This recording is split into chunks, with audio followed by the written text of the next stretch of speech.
How could a young Chinese immigrant with only $50 in his pocket, hardly able to speak English, become a world-renowned laser eye surgeon? And what led this scientific-minded atheist to believe in a creator? Dr. Ming Wang shares with Sean McDowell how he was raised with an atheistic worldview, which was the dominant belief system in China, where approximately 95% of the population were and still are atheists, and only about 2% identify as Christians.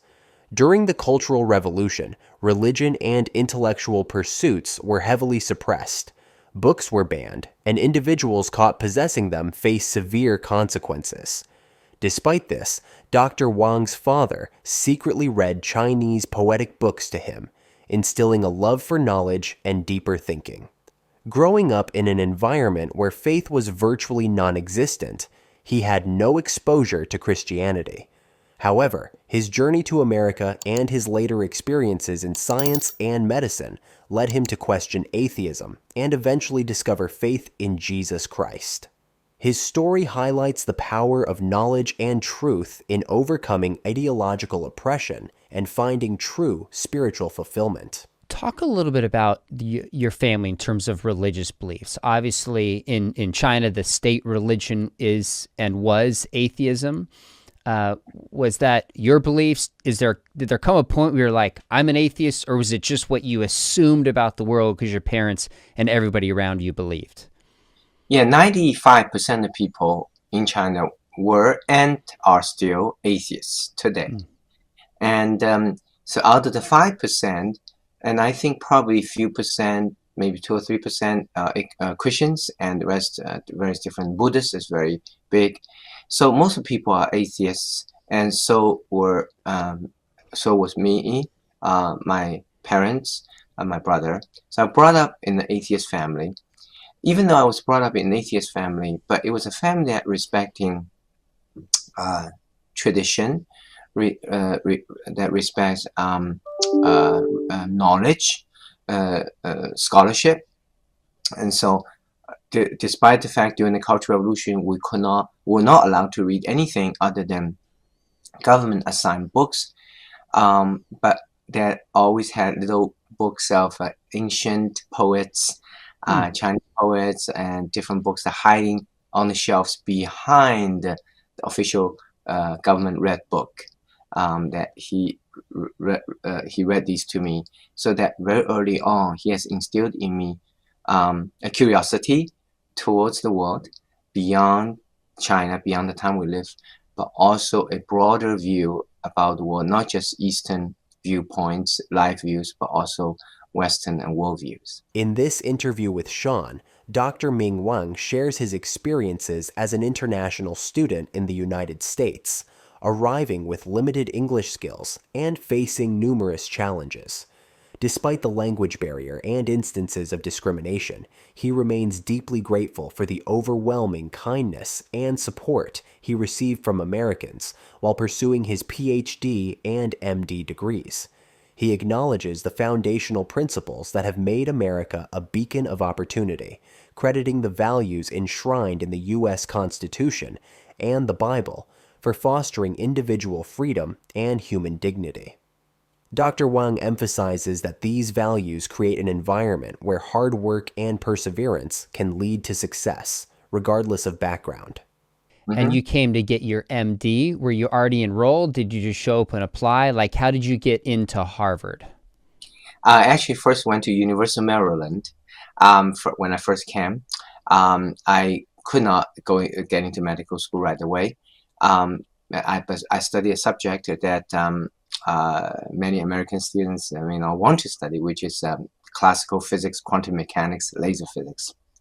And that's how I could get into school. And I had to support myself. I work at the same time when I was in graduate school.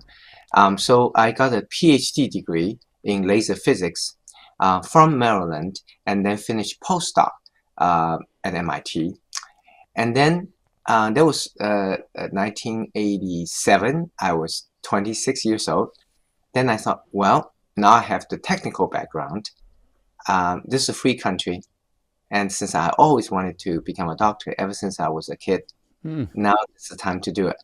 So I applied for medical school, and actually I was discriminated against by a Hmm. professor at Johns Hopkins who think, you're Chinese, we don't know how good you are, and it's hard getting to medical school even for American born kid, and you're from China, you don't have any chance.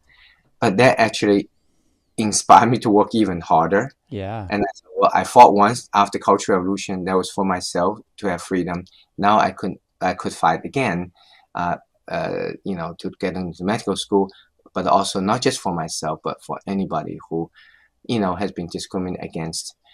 So I worked even harder, and I got into both Johns Hopkins and Harvard, and partly because this professor, I went to Harvard. So 1987, I enrolled in the Harvard and then MIT joint MD program to get my second doctorate degree, this time an MD in medicine. Was that professor who treated you that way because you're from China an exception in your experience, or have there been a few people that have treated you differently and discriminated you because of your race, a common experience since you've come to the Yeah. States? And I would say, yes, there are actually other few people, including one professor at the PhD program when I was studying. However, my overall experience of coming to America has been extremely positive, and I'm very grateful because almost um, everybody else except these few folks that really welcome me with their own open arms. I mean, imagine I couldn't speak English. I did not know the culture, language. I have no social background, and I have no money. And but it is America, the country that gave me the opportunity to work hard and to realize my dream.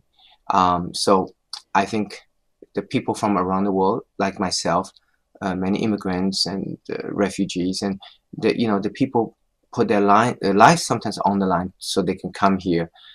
It's because um, the bedrock of this country, which is freedom, guaranteed by Constitution, but also later on, I found Christ in my life, and the other cornerstone of America is the Bible. In the later part of the conversation, Dr. Ming Wang, who once identified as a scientifically minded atheist, shares the profound journey that led him to believe in God. Initially convinced that science alone could explain reality, he began questioning deeper existential matters that science could not answer. Through studying the intricate design of the human eye, he realized that such complexity could not have arisen by chance, leading him to acknowledge the existence of a creator. After exploring various worldviews, he ultimately concluded that Jesus Christ, God incarnate, is the true creator of the universe. Today, Dr. Wang worships and fully believes in Jesus as his Lord and Savior. Okay, so let's talk about that. You describe yourself as a scientific-minded atheist. When did you start to shift, or when did those questions come? What were you in China? Were you in the States? Tell us kind of those first moments, if you will, and then let's probe into the story.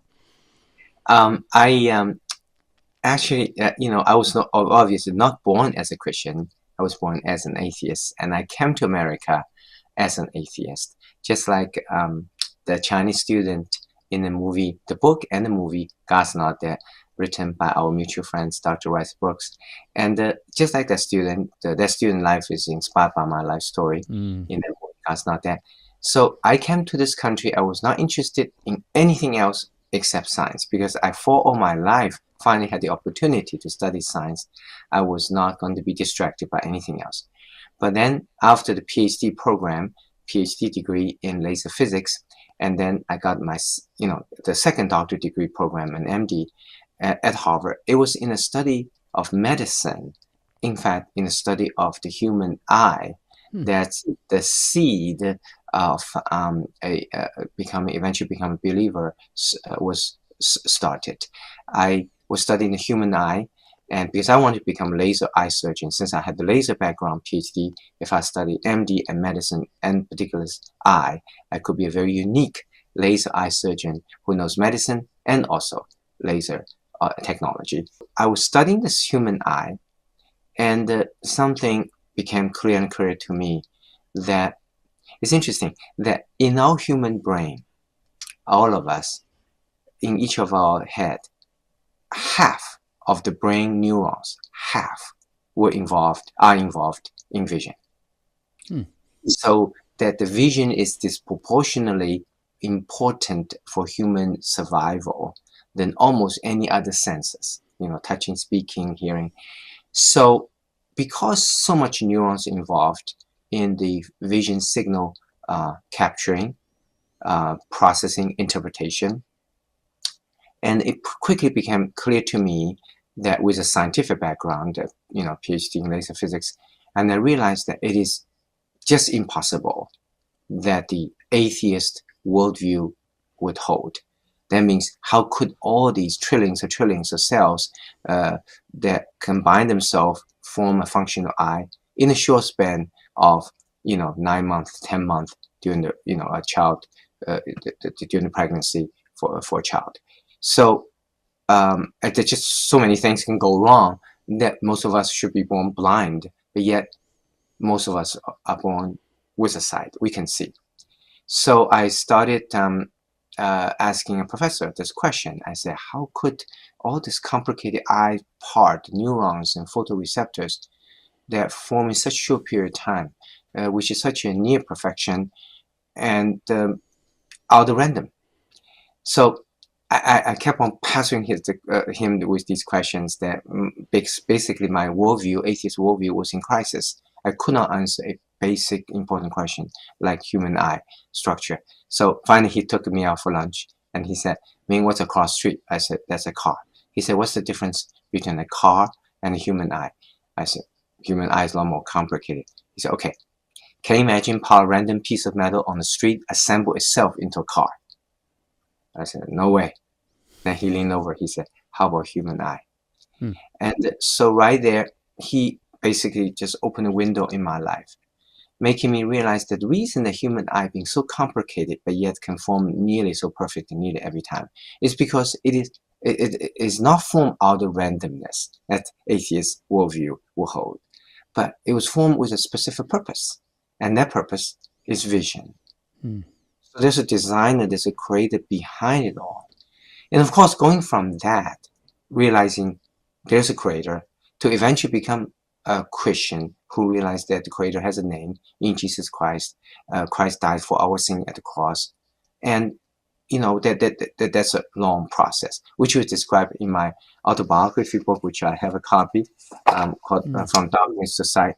And it's called From Darkness to Sight because it's not just those blind orphan children that our foundation being able to help over the decades, their remarkable journey from darkness to sight, but also how these kids, their courage, have also inspired me to come from my own darkness to light spiritually. Thank God for not only saving Dr. Ming Wang, but also using him as a vessel to shine the light of Jesus Christ in a world filled with darkness. His journey from atheism to faith is a powerful testimony that science and Christianity are not at odds, but can coexist harmoniously. As a brilliant surgeon, Dr. Wang acknowledges that scientific discovery ultimately points to the Creator. As Proverbs 2:6 declares, "For the Lord gives wisdom, from his mouth come knowledge and understanding." Please like this video, subscribe, and enable the bell icon. Thanks. Please check out other videos on this channel to learn more about evidence for God, the resurrection of Jesus, the historical accuracy of Scripture, science, and faith, and thoughtful answers to objections against Christianity.